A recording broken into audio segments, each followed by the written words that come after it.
If you're tired all the time, even after a good night's sleep, well, let me tell you, you're not alone. This is super common. And in today's video, we're going to talk about 5 things that you can start applying today in order to solve that problem. If you're struggling with low energy, brain fog, or energy crash at 3 p.m., that's not normal. That's probably something that you're not doing correctly.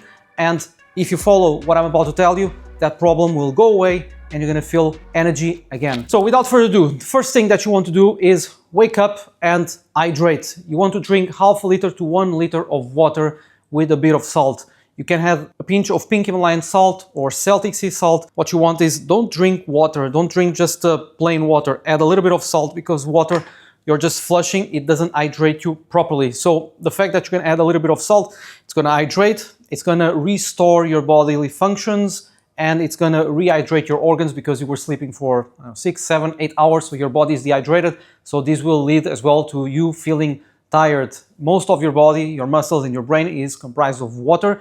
So the first thing that you need to do upon waking up is hydrate 500 milliliters at least, ideally a bit more, 700 to 800 milliliters of water with a 1/4 teaspoon of salt, pink Himalayan salt or Celtic sea salt. You want to do this straight upon waking up, ideally within the first 15 or 20 minutes. The second thing that you want to do is get morning sunlight, and you can even combine these two, hydration with sunlight. This is the perfect combination. And what you want is get sunlight within the first 30 to 60 minutes upon waking up, maximum 90 minutes. So what you want is to get sunlight, expose your skin, don't use sunglasses, because this is something that I see a lot. People go outside for a morning walk and completely covered, sunglasses, trying to hide from the sun. So there is no point in doing that because you're basically stopping the signals from the sun so that you actually have the benefits that you want to have. Now, if you don't use the sunglasses, if you expose yourself for 15-20 minutes, direct sunlight exposure, preferably combined with some movement, mobility or a walk, this will reset your circadian rhythm and give you more energy. Because the problem nowadays is people are a lot of time indoors, they're not seeing the sun, they're always with AC or in malls or in the office or in the car, and they don't get enough sun. But if you get 15-20 minutes sun, even 10 minutes is enough if you don't have enough time, 10-15 minutes, ideally 20 minutes of morning sunlight, direct exposure, this will regulate your circadian rhythm, improve your energy levels, improve your mood, and it will help you as well sleep better because it will enhance the production of melatonin, which is basically what you produce at night to get more tired, to get relaxed. And that's the problem nowadays. People don't produce enough melatonin because they're always indoors, blue light, cortisol, stress, and then they go in at 9 or 10 p.m. they're still in a fight or flight mode, and you don't want that. You want to be relaxed, you want to have high melatonin at night to relax, to feel sleepy, to have a good night's sleep. So combine hydration with a little bit of salt with morning sunlight, which brings me to my next point, which is the first meal that you want to have. And I'm not telling you that you need to fast. You don't need to. You can fast 5 hours, you can fast 3 hours, 2 hours. Now, for the sake of this video, this all depends in your personal goals. So I'm not preaching here intermittent fasting or other type of diet. What I'm going to tell you is simply the first meal that you're going to have, either 1 hour upon waking up or 5 hours upon waking up, no carbs. So first meal, we can call it breakfast. But usually people think breakfast is straight upon waking up. It doesn't need to be. For example, if I wake up at 5, I eat at 8:30 or 9 a.m. So I have a 4-hour fasting, that's my breakfast. If I fast until 12 and I eat at 12, that's still my breakfast because it's the meal that I break the fast. So whatever the time you choose to break the fast, you want to minimize the amount of carbs. That's the biggest problem that I see nowadays is people go on a bunch of carbs, cookies, pastries, bread, sugary drinks. Cut all of this, okay? So you want to keep protein and fats, that's it. So think of something: eggs, avocado, cottage cheese, nuts, seeds, some fruits, and that's basically it. Okay, so avoid at all costs bread, cookies, pastries, Nutella, juices, cereal, granola. Cut all of this. So you want protein and fats, that's it. The only carbs that you're gonna have is vegetables. Think of, I don't know, tomato, cucumber, with a little bit of olive oil. You can put some sauerkraut, maybe some pickles.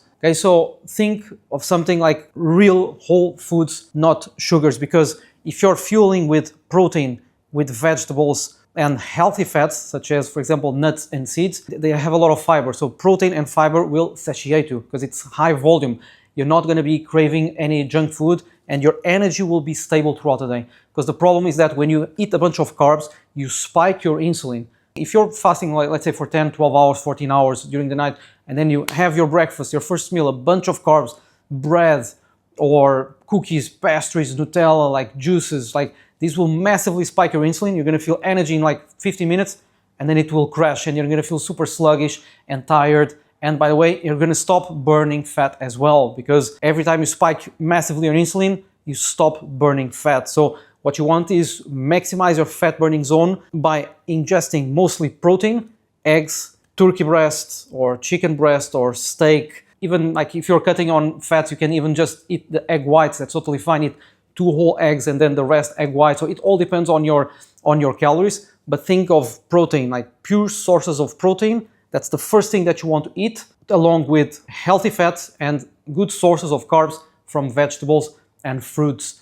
Fill up with your protein first. This will make sure that your energy levels are stable throughout the day and that you're not going to have a massive insulin spike. So every time you eat, you have an insulin spike. So every time you eat, you're spiking your insulin. That's normal. So insulin is a storage hormone. That means when you're releasing insulin in your body, you stop burning fat. So the problem is that when you eat a bunch of carbs, you spike a lot. When you eat protein, you spike a little bit. When you eat fats, you barely spike insulin. That's why we want to create this environment to remain with your insulin levels low by eating protein and fats and skipping carbs. If you want carbs, we'll leave it to later in the day, because that's a better time for you to eat, to promote, especially after the day, after the workout, or if you're going, for example, like 3 hours before bed, because it will improve your serotonin levels, which will therefore lead to a better sleep. So when I say carbs at night, it doesn't need to be massive amounts of carbs, a huge plate of pasta before going to bed. It's like a bit of sweet potato, a bit of rice, 3 hours before bed, because it will improve serotonin, it will improve relaxation,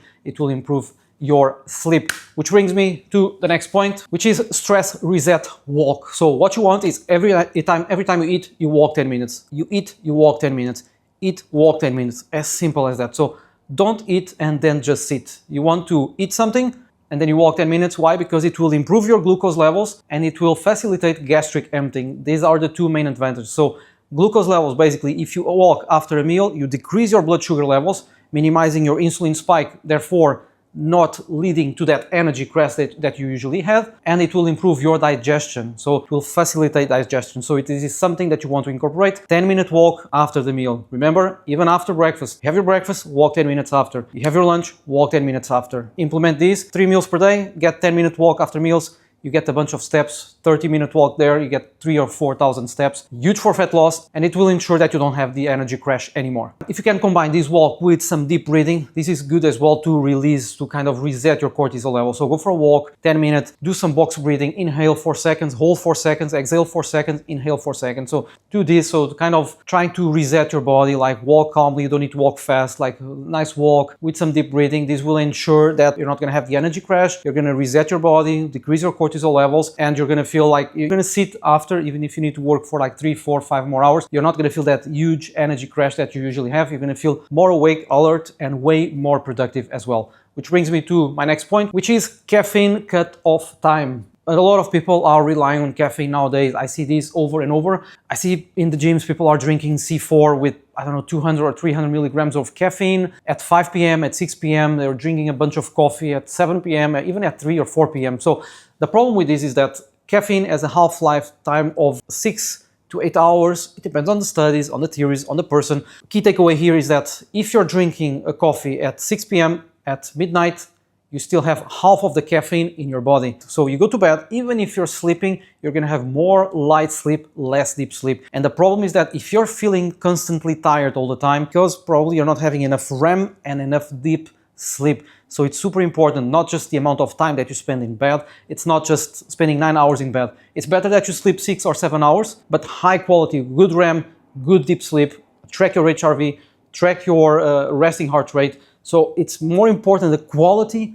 than the quantity. It's better like 6 or 7 quality hours than 8 or 9 crappy hours. So quality sleep matters, and caffeine interferes with sleep. So ideally you want to cut caffeine after 12 p.m. Put it as a rule, as a structure in your day-to-day life. 12 p.m. no caffeine. You want to drink something at 2, 3, 4 p.m. drink a decaf. Okay, go to the coffee shop, order a decaf. It's going to be the same, trust me. The taste is the same, it just doesn't have the caffeine, or it has a little bit less caffeine. So cut caffeine by 12 p.m., no pre-workouts, no coffee. And yes, maybe you're the first 2-3 days you're going to struggle because you're going to miss the coffee because you're used to that cue, you're used to that habit. But once you break that habit, and even if you feel tired then at 8 p.m. because you didn't have coffee, that's a good sign. That means you go to bed a little bit earlier, and gradually you're going to start having more REM sleep, more deep sleep, and everything will fall in place. So of course this is not a quick fix that you do all of this in one day and then the next day you're having super high energy, but this compounds over time. So apply all of this consistently and you're going to feel a huge difference, which brings me to my next point, which is 90-minute digital sunset, which is basically you avoiding electronic devices 60 to 90 minutes before bed. So if you go to bed at 10, ideally 9, cut everything. So put your blue light blocking glasses, have magnesium. What I recommend is magnesium glycinate, 200 to 400 milligrams 1 hour before bed. Ideally, it will promote better sleep, better relaxation. It will improve as well deep sleep. So this is super important. A lot of people are on the TV, laptops, on the phone, a lot of lights, the no blue light blocking glasses, they eat massively before bed. So again, you want to have this night routine because basically the energy that you're going to have in the next day is due to what you did the day before. So the night routine is as important as the morning routine because we talk a lot about morning routine, but night routine is super important. 90 minutes, 60 minutes without checking the screens, blue light, get your magnesium, relax, cold room. This will make you feel more relaxed. It will improve your sleep as well. It will release more melatonin, which will basically lead to everything falling in place and you have a better sleep, you're having better sleep, and then the next day you're gonna feel way better. And what I advise you to do is get a tracker. Either, I personally use a Whoop, but you can use any other tracker, but it's important as well because you're going to understand for at least you track for a couple of months and you have an idea of how your body reacts to certain patterns. For example, if you're drinking alcohol, you're going to see a massive difference in your recovery, in your REM sleep, in your deep sleep, if you're eating massively before bed. So this will help you be more accountable and have better habits because you know that if you're going to drink, you're going to have red recovery or your HRV will be lower. It will affect your recovery. Of course, you're going to feel it, but it's always different when you actually see it. It holds you accountable. So guys, that's what we have for today. If you follow these 5 things that I just told you, you're going to feel a massive difference. You can start applying this right today. Now, remember, key takeaway here. Number 1, hydration before caffeine, hydration with salt. Morning sunlight, super important, 15 to 20 minutes. Then high protein breakfast, no carbs for the first meal of the day. Then 10-minute walks after meals to decrease your blood sugar and facilitate gastric emptying. And a no caffeine after 12 p.m., maximum 1 p.m. No caffeine, stick to the decaf. If you're tired, that's even better. That means you're going to sleep way better at night and you go to bed earlier. And the last one, digital detox means no electronic devices 60 minutes before bed, magnesium, and a good pre-bed routine. I guarantee if you follow this, you're going to feel a massive difference. You're going to have more energy and you're going to feel like yourself again.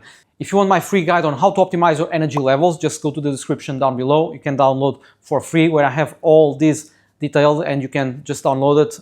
Take a look at that and you're going to gain massive value, hopefully. And if you want to know my sleep routine to maximize performance the next day, I have here a full-blown video about sleep where I talk about every single thing that I do before bed that leads me to feel great and not have any energy crash. Don't forget to like and subscribe. Let me know in the comments down below if you have any questions and what you'd like me to cover next. And I'll see you on the next one. Ciao, ciao.